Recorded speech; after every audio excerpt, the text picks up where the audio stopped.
I know we talked about what an illusion is, and also there's a review tutorial on today's lesson about what an illusion is. But when it comes to thinking about the impact of an illusion, that's heavier stuff. So, I mean, when you think about why an author or a poet would include an illusion, what comes to mind with that?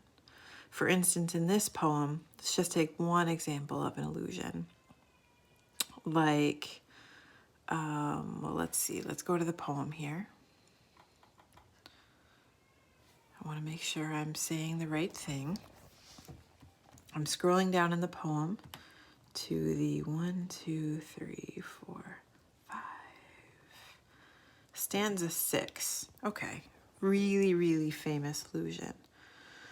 Where did all this water come from? I brought it from the Nile. Okay, well, there's a footnote that explains the significance of that river. What would be the impact of using an illusion like the Nile? Well, what comes with that? Like all of the history of the Nile, all the things, all the background information that people have about the Nile. And then, even deeper, what does that do? Does that make us think about ancient people?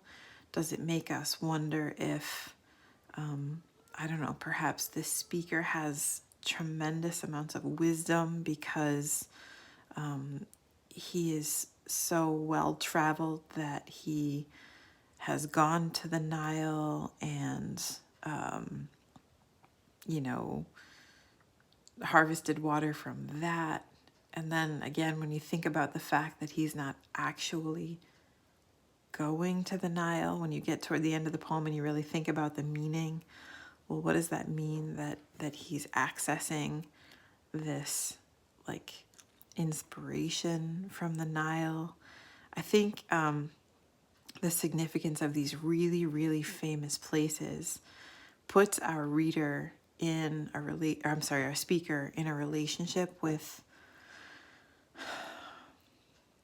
classical or really famous, really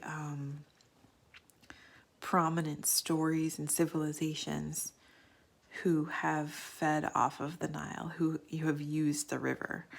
So I guess for me, the simplest answer would be the function, the effect of the allusion to the Nile in the poem is allowing the speaker to reference something much bigger than himself, much bigger than the guard, and to make himself and his readers connected to something much, much bigger, and maybe even something timeless.